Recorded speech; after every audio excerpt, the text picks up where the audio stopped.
Assalamualaikum warahmatullahi wabarakatuh.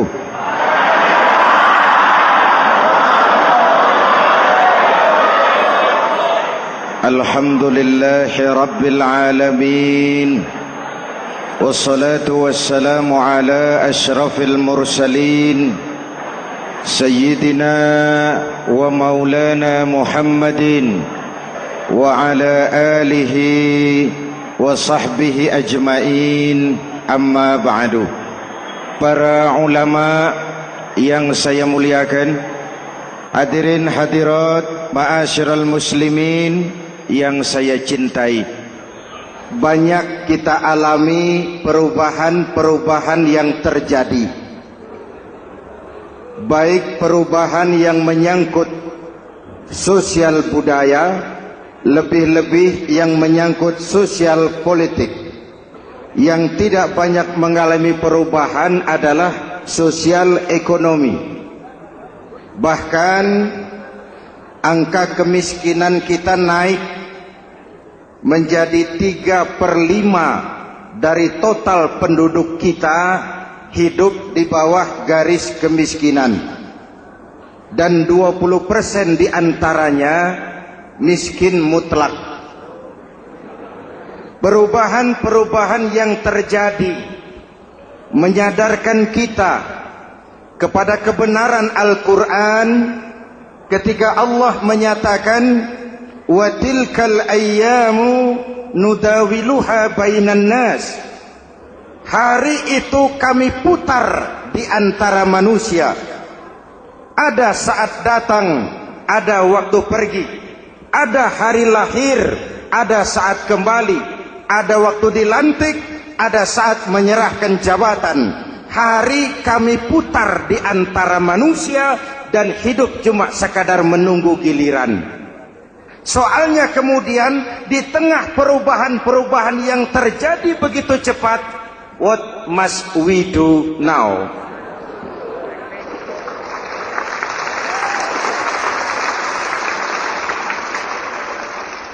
Saya juga nggak ngerti itu. Yang penting kan penampilan. Saudara-saudara kaum muslimin di seluruh tanah air, jadi pemimpin adalah pelayan bagi orang yang dipimpinnya. Okelah, perbaikan ekonomi, pembukaan lapangan kerja baru kita serahkan kepada pemerintah, karena kita percaya mereka orang-orang terpilih belaka yang dipilih dengan kepercayaan akan mampu membawa rakyat keluar dari kesulitan. Amin. Tugas kita sekarang di zaman susah meluruskan akidah. Jangan sampai mbah dukun yang naik ke permukaan. Betul? Islam misinya yang pertama membebaskan manusia dari kemusyrikan. 13 tahun Rasul berjuang di Makkah, menanamkan akidah, meluruskan keyakinan, membentuk iman. 13 tahun membebaskan manusia dari belenggu kemusyrikan. 13 tahun menanamkan la ilaha illallah Muhammadur Rasul dengan seluruh konsekuensinya. Kalau saya yakin tidak ada Tuhan selain Allah, saya tidak akan minta tolong kecuali hanya kepada Allah. Saya tidak akan pernah takut kecuali hanya kepada Allah. Saya tidak akan menggantungkan hidup kecuali hanya kepada Allah. Saya tidak akan minta rizki kecuali hanya kepada Allah. Saya tidak akan melarikan persoalan kecuali hanya kepada Allah. Kalau konsekuen dengan keyakinan ini, mbah dukun nggak dapat tempat.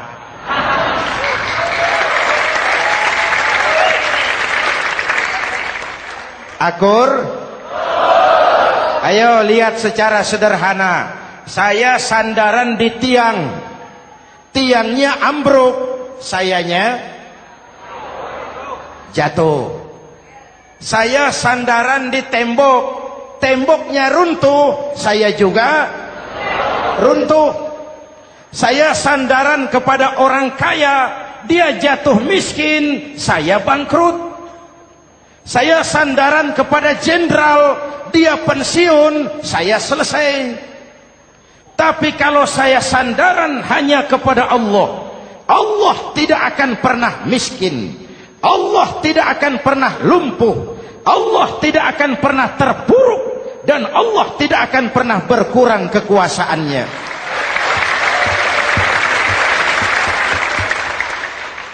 Maka umat Islam, sesulit apapun zaman yang kita hadapi, Allah juga tempat kita bersandar. Jelas? Selama ini kita iman dalam ucapan, tapi sekuler dalam perbuatan. Di masjid ada Allah, di kantor Allah tidak ada, maka korupsi merajalela.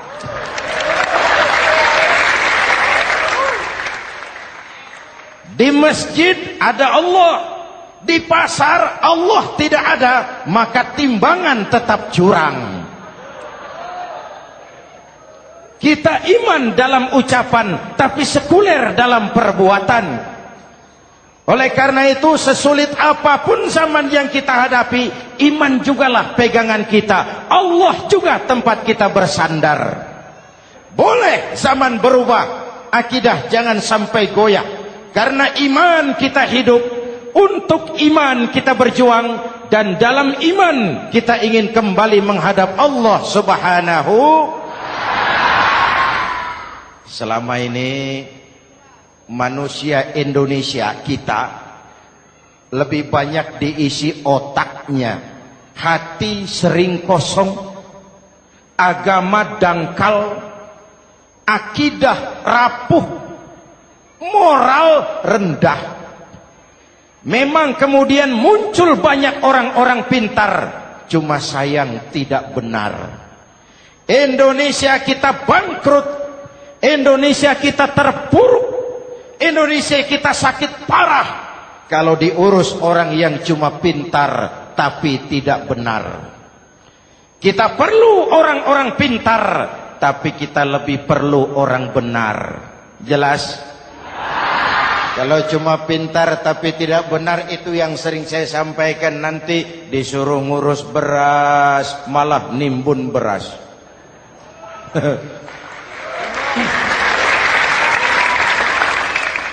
Disuruh ngurus laut malah jadi bajak laut. Disuruh ngurus hutan rame-rame jadi orang hutan. Jutaan hektar hutan Indonesia kita ini merupakan kekayaan sumber daya alam kita yang harus digunakan bagi sebesar-besar kemaslahatan rakyat. Yang disuruh ngurus hukum malah bikin hukum seperti pisau, tajam ke bawah, tumpul ke atas. Jangan heran lalu di masyarakat muncul street justice, pengadilan jalanan, sebagai refleksi dari ketidakpuasan melihat sikap hukum yang sangat berpihak. Kalau yang kecil salah, hukum cepat-cepat ditegakkan.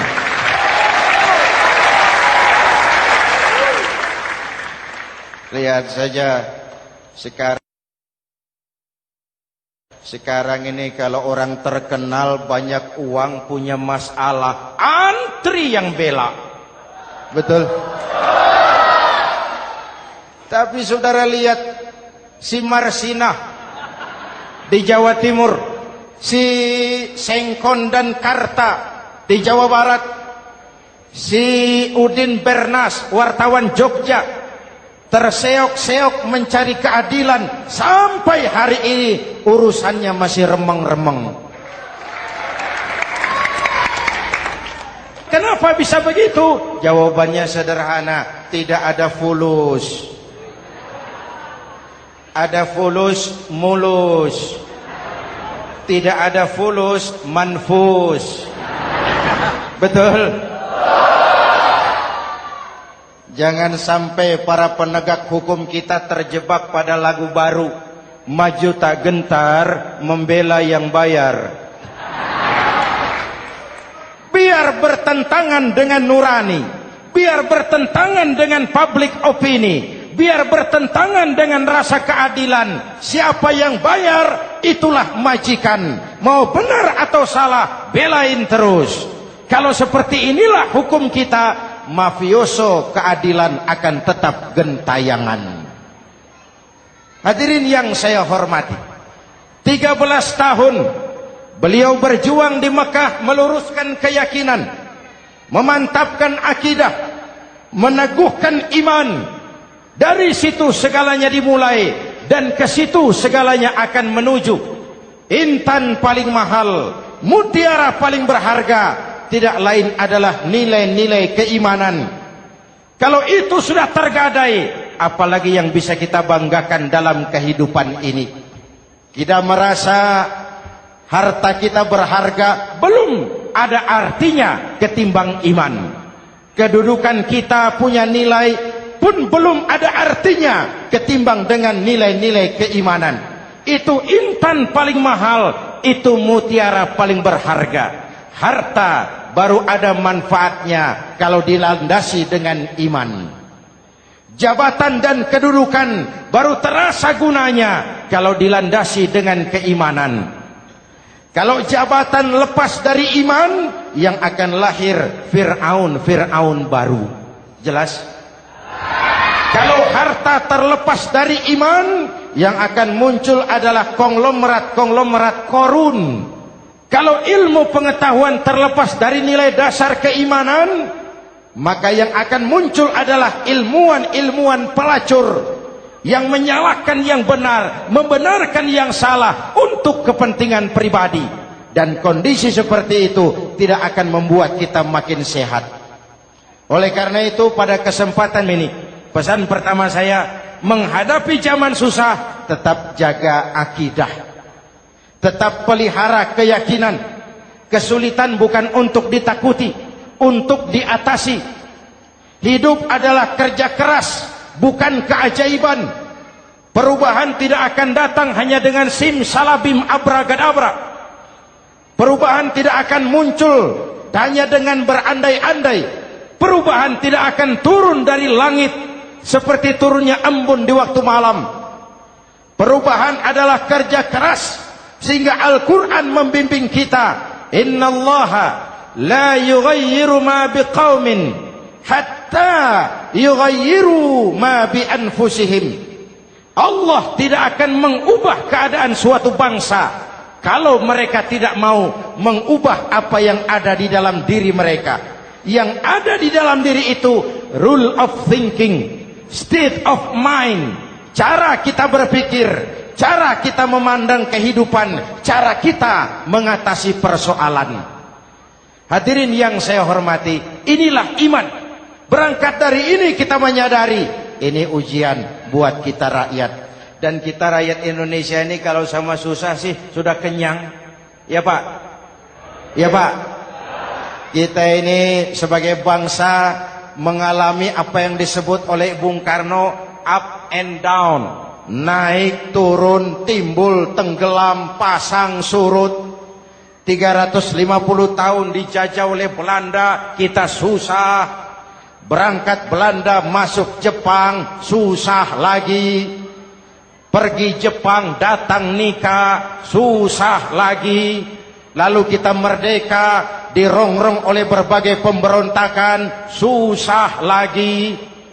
Makan bulgur, antri minyak. Lalu PKI berontak, susah lagi. Muncul orde baru, lama-lama susah lagi. Orde baru selesai, naik reformasi, mulai repot nasi, susah lagi.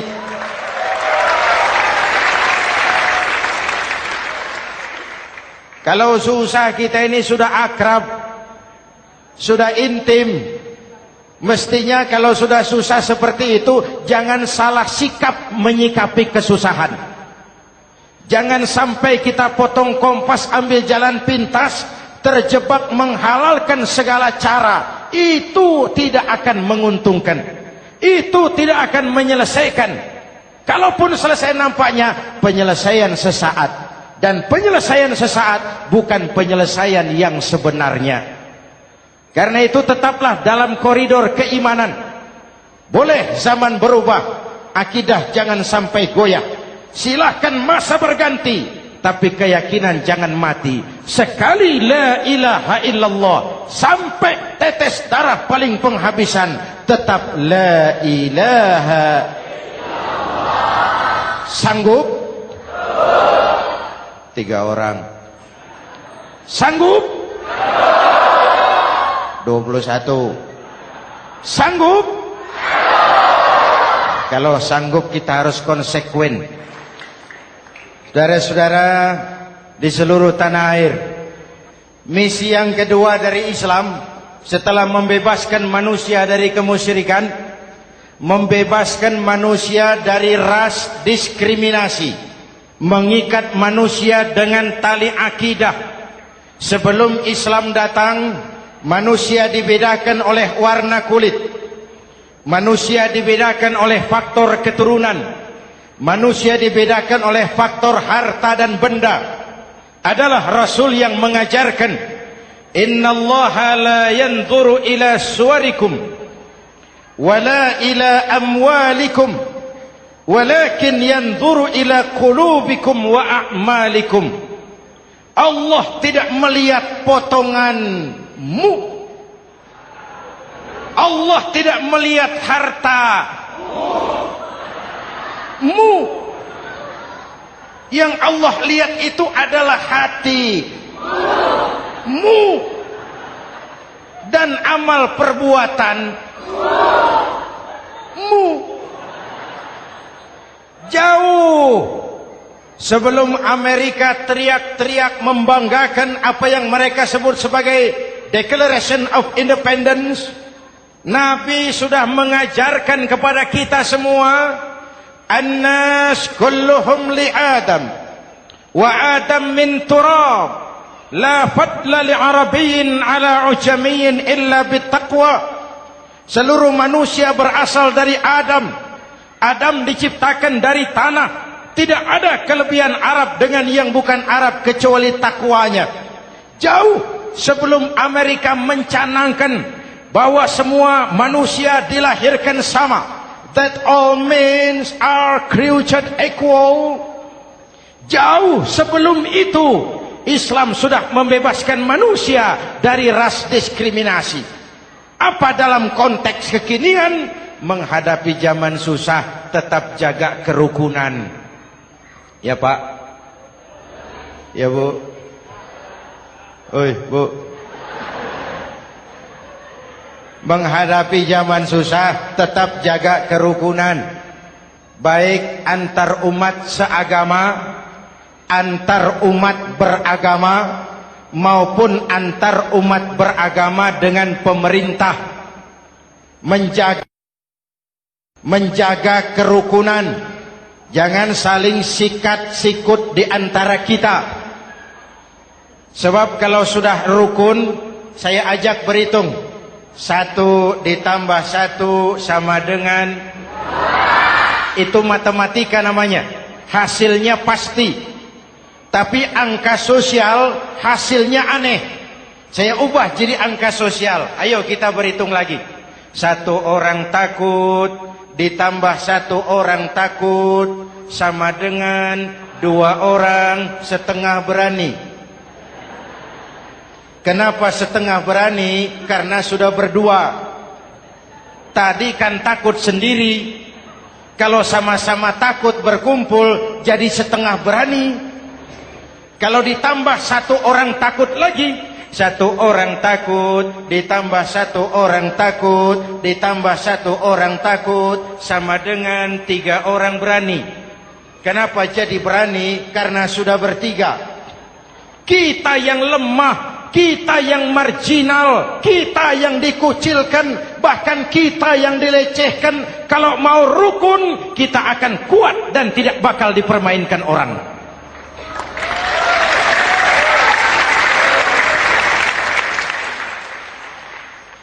Tapi kalau rukunnya yang satu mau menikam yang lain, saya ajak berhitung lagi. Yuk berhitung yuk. 1 ekor ayam ditambah 1 ekor musang sama dengan 1 ekor musang. Kemana ayamnya? Dimakan musang. Betul nggak nih hitungan? Ayo kita hitung lagi. 1 ekor ayam ditambah 1 ekor musang sama dengan 1 ekor musang. Kemana ayamnya? Dimakan musang. Jadi kalau kita suka kumpul dengan orang yang mau makan kita, selesailah kita.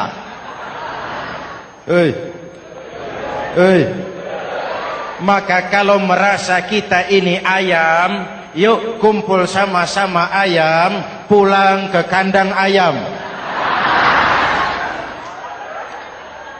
Kalau ada ayam kumpul ke kandang musang, itu namanya ayam minum baygon. Jelas? Menjaga kerukunan. Pertama, antar umat seagama, sesama muslim harus saling menjaga, harus saling memelihara. Baik dia muslim yang jadi kapolri, baik dia muslim yang jadi kasat, baik dia muslim yang jadi pengusaha, baik dia muslim yang jadi petani, nelayan, guru, semua komit menjaga semangat kebersamaan, rukun antar umat seagama. Jelas? Jelas? Hadirin yang saya hormati, atas dasar itu saya ingatkan kembali, kita semua ingin persoalan terorisme dilepaskan kaitannya dari agama manapun. Tidak ada kaitannya terorisme dengan Islam, dengan Kristen, dengan Hindu, dengan Buddha. Tidak ada kaitannya terorisme dengan pondok pesantren.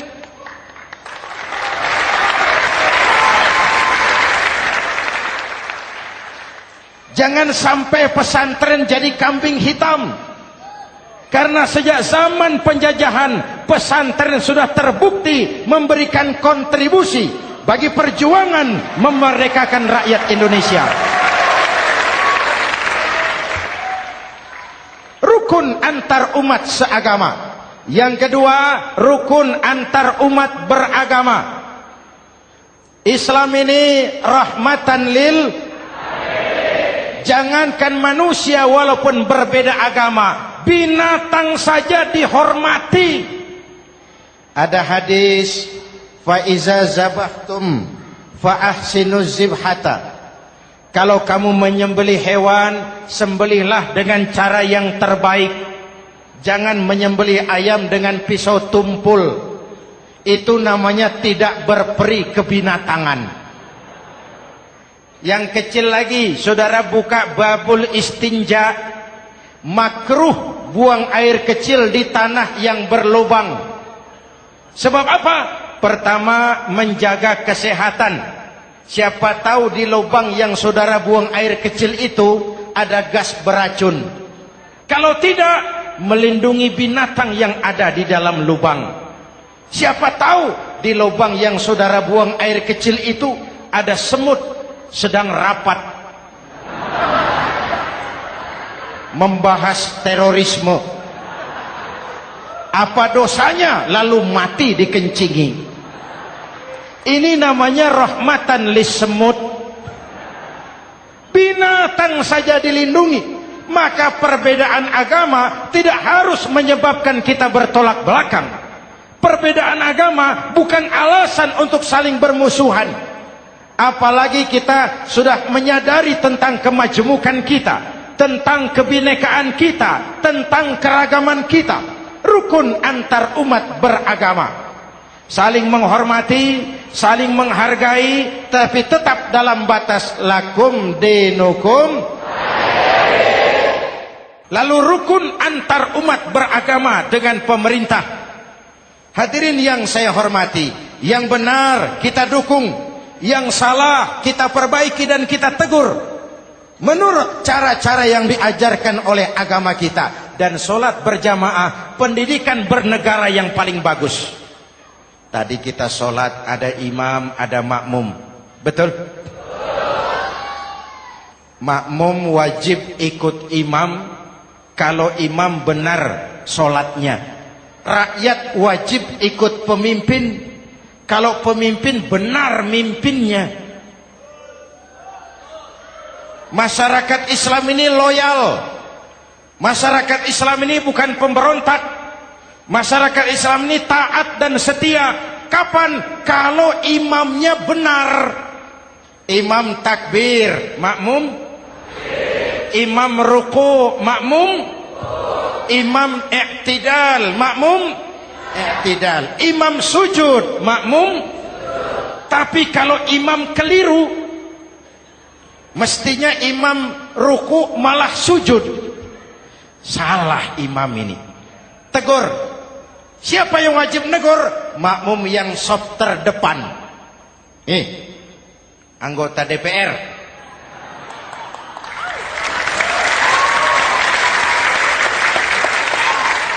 Ini wakil-wakil makmum ini.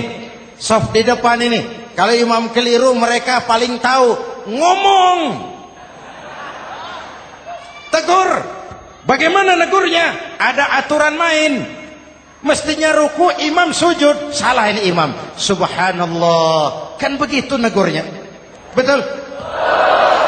Tidak boleh juga imam keliru, makmum emosi. Main pegang. Weh, makmum salah. Hoi, hoi. Kacau sholat. Betul? Anggota dewan ini, soft di depan. Itu kalau imam keliru. Satu saat imam buang angin. Namanya manusia bisa buang angin toh. Apa makmum lalu berkata, demi kesetiaan saya kepada imam, imam buang angin, saya lebih keras lagi. Itu namanya fanatisme buta, loyalitas yang goblok. Imam buang angin, minggir. Iyyaka na'budu wa iyyaka nasta'in. Sampai situ imam buang angin, minggir imam. Lalu saf yang di depan maju. Tidak usah bikin solat baru, teruskan pekerjaan imam. Ihdinas siratal mustaqim. Teruskan. Kenapa? Kalau bikin solat baru lagi, nanti buang angin lagi. Bikin lagi solat. Kapan selesainya solat? Kapan selesainya membangun negara ini? Yang penting imam tahu diri, buang angin, minggir.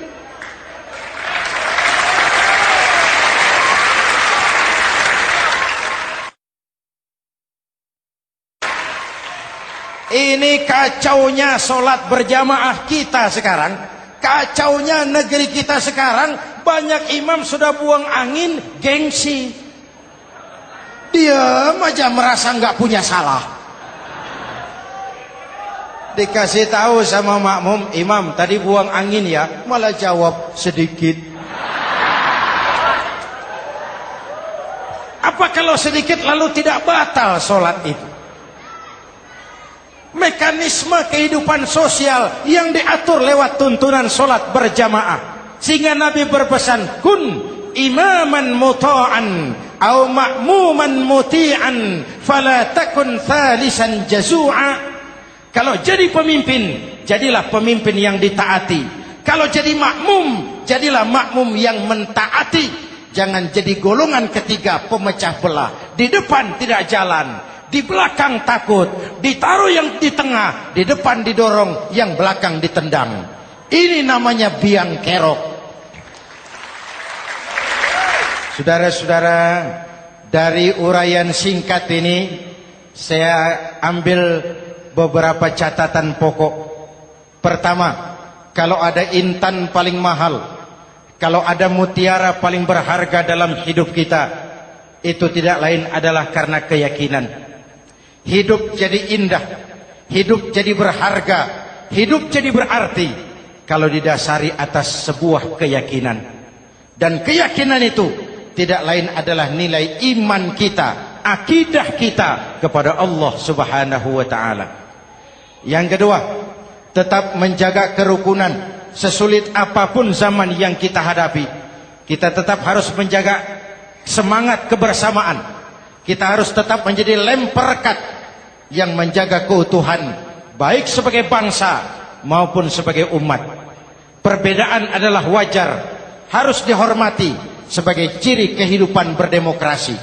Tapi jangan perbedaan menjadi sebab kita bermusuhan, dan jangan perbedaan menyebabkan kita saling berpecah belah.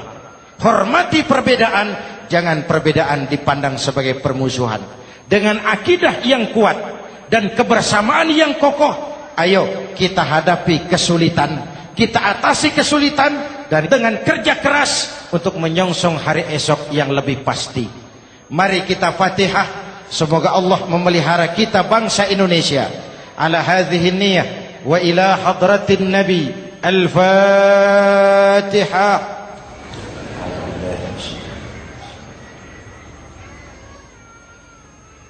Iyyaka na'budu wa iyyaka nasta'in. Ihdinas siratal mustaqim. Siratal ladzina an'amta 'alaihim. Bismillahirrahmanirrahim. Amin. Alhamdulillah rabbil alamin. Allahumma salli wa sallim mubarak ala sayyidina Muhammadin wa ala alihi wa sahbihi ajma'in. Allahumma rabbana taqabbal minna salatana wa siyamana wa qiyamana wa takhashu'ana wa ta'abbudana wa tammim taksirana ya arhamar rahimin. Allahumma aslih man fi salahihi salahul muslimin. Allahumma ahlik man fi halakihi salahul muslimin. Allahumma rabbana la tu'akhizna in nasina aw akhtana. Rabbana wa la tahmil alaina isran kama hamaltahu ala alladhina min qablina. Rabbana wa la tuhammilna ma la taqata lana bih wa'fu 'anna waghfir lana warhamna anta maulana fansurna 'alal qaumil kafirin. Allahumma ij'alna minas su'ada'il maqbulin wa la taj'alna minal ashqiya'il mardudin. Afdalu ma qultuhu ana wan nabiyyuna min qabli. La ilaha illallah.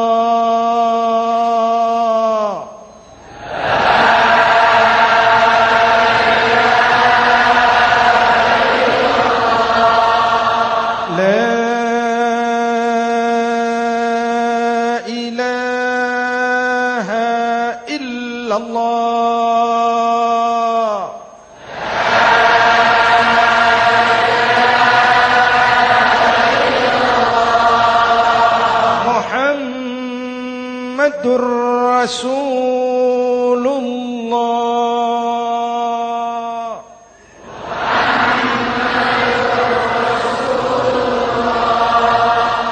Sallallahu alaihi wa alihi wa sallam. Kalimatu haqqin 'alaiha nahya wa 'alaiha namut wa 'alaiha wa biha nub'atsu insyaallah minal aminin minal aminin minal aminin rahmatika ya arhamar rahimin. Sallallahu ala sayyidina Muhammad wa ala alihi wa sahbihi ajma'in. Ana rabbika rabbil izzati amma yasifun. Salamun alal mursalin. Walhamdulillah rabbil alamin. Jumpa lagi di lain kesempatan insyaallah. Wassalamualaikum warahmatullahi wabarakatuh.